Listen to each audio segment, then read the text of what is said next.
लज्जित समुद्र को टार्गेट करी किसी एमती कथा कहते बाबू सिंह कि कहते बड़ बड़ अट्टालिका जो कराई जंगल जमी क्या द्वारा संभव होती तदंत करा राज्य सरकार पाखे से मत करने अनुरोध करेंगे आहरी जो भंड सारथी भली तुलना करमती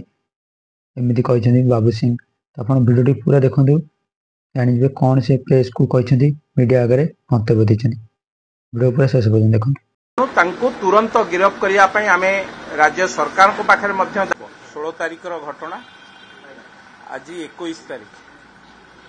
सारा भारत वर्ष रे ए कथा को लेकिन चर्चा विशेष भाव में मुझे नेपाल से जो झील से घटना को नहीं सारा भारत वर्ष रे कथा उपरे आलोचना पर्यालोचना होउछि एवं विधानसभा रे मध्य से दिन ठारू ए कथा उपरे आलोचना चली सरकार को आभिमुख्य कौन हम सरकार आ उपरे दृढ़ कार्यानुष्ठान नेबे ना नहीं आज कांग्रेस दलर ए कथा उपरे मुलतवी प्रस्ताव थिला मु एठी कहि रखिबाकू चाहे राज्य सरकार या उपरे किभली भाबरे किट भली एक अनुष्ठान जो अनुष्ठान रे हजार हजार नेपाल रो पिला 800 नेपाल रो पिला हजार हजार पिला पाठ पढुचंती एवं आदिवासी पिला माने मध्य सेठी अध्ययनरत रहउचंती पाखापाखी 25,000 आदिवासी पुओ झियो सेठी रहउचंती बा पाठ पढुचंती ए कथा को नै कि जेतबेले सेठी आलोचना होउची सेठी एभली एक घटना घटिची से घटना रे नेपाल रो पिला माननकु जो भली भाबे आक्रमण करा जायछि नग्न आक्रमण कहीं कथा कहबी भड़ाटिया गुंडा बा किछि बाउंसर लगेई तांको आक्रमण करा जायछि एवं से विश्वविद्यालय रो दुई जण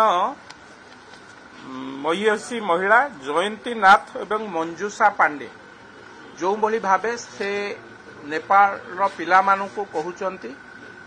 तम देशर वार्षिक बजेट जेतिकी ए शिक्षानुष्ठान रो बा ए विश्वविद्यालय रो बजेट ताठारू अधिका ए कथा को कहिबार कथा मो कहिबार कथा एभली दुखदायक कथा एभली लज्जाहीन कथा सुस्थ गणतंत्र रे कुहा जाए ना एवं किट भली एक शिक्षानुष्ठान जो माने सारा देश को आलोक देखौचंती बेली बारंबार कहि आसीचंती तांको द्वारा प्रेरित भड़ाटिया गुंडा हुंतु कि ए महिला माने हुंतु जो भली भाबे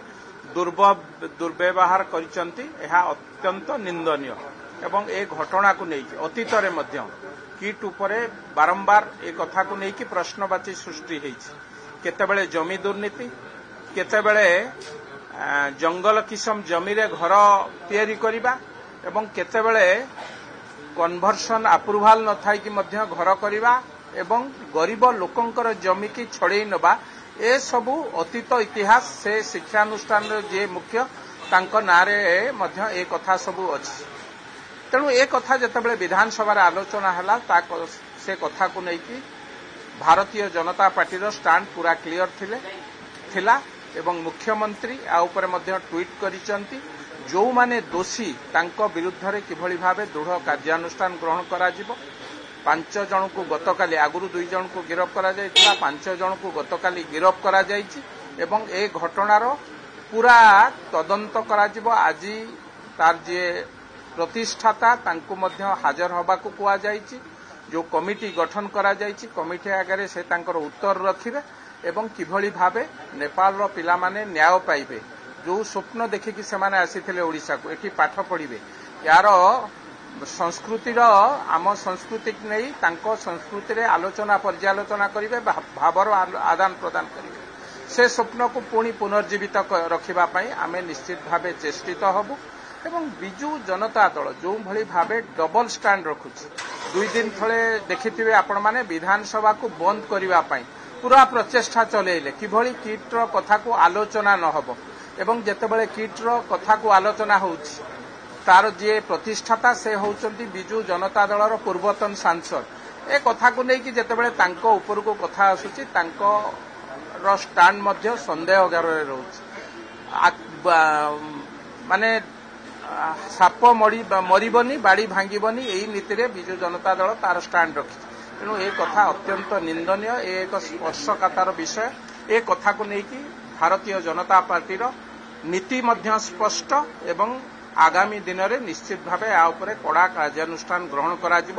ସେ କଥା ମୁଖ୍ୟମନ୍ତ୍ରୀ ମଧ୍ୟ କହିସାରିଛନ୍ତି। ଯେଉଁମାନେ ଦୋଷୀ ତାଙ୍କ ବିରୁଦ୍ଧରେ ଦୃଢ଼ କାର୍ଯ୍ୟାନୁଷ୍ଠାନ ଗ୍ରହଣ କରାଯିବ, ଏ କଥା ମଧ୍ୟ ସ୍ପଷ୍ଟ କୁହାସରିଛି। ବିଧାନସଭାରେ ମଧ୍ୟ ଆଲୋଚନା ହେଉଛି। ଆଗାମୀ ଦିନରେ ନିଶ୍ଚିତ ତାଙ୍କ ବିରୁଦ୍ଧରେ ଦୃଢ଼ କାର୍ଯ୍ୟାନୁଷ୍ଠାନ ନିଶ୍ଚିତ। ଯିଏ ଭଣ୍ଡ ନ ହୋଇଥିବ, ନିଜକୁ ସାଧୁ କହିକି, ନିଜକୁ ଏକ ଧଳା ପୋଷାକ ପିନ୍ଧି ନିଜକୁ ସାଧୁ କହିକି ଗରିବ ଲୋକମାନଙ୍କର ଜମି ହଡପ କରିବା। ବରମୁଣ୍ଡା ହାଉସିଂ ବୋର୍ଡରେ 45 ବର୍ଷ ହୋଇଗଲାଣି ଜଙ୍ଗଲ ଜମି କନଭର୍ସନ ହୋଇପାରୁନାହିଁ। ଇଏ ଜଙ୍ଗଲ ଜମି ନେଉଛନ୍ତି, କନଭର୍ସନ କରୁଛନ୍ତି, ଅଟ୍ଟାଳିକା ତିଆରି କରୁଛନ୍ତି। କାହା ବଳରେ, କାହା ଆଶୀର୍ବାଦରେ? ତେଣୁ କୋଉଠି ନା କୋଉଠି ଭଣ୍ଡ ଯୋଗୀ ବା ସେ ଯୋଉ ସାରଥୀ ଭଳି ଭଣ୍ଡ ଯୋଗୀ ଯେମିତି ସାରା ଓଡ଼ିଶାକୁ ଭଣ୍ଡାମି ଦେଖାଉଥିଲା, ଇଏ ଗୋଟେ ଅନ୍ୟତମ ସେଇଭଳି ବ୍ୟକ୍ତିତ୍ୱ। ତେଣୁ ତାଙ୍କୁ ତୁରନ୍ତ ଗିରଫ କରିବା ପାଇଁ ଆମେ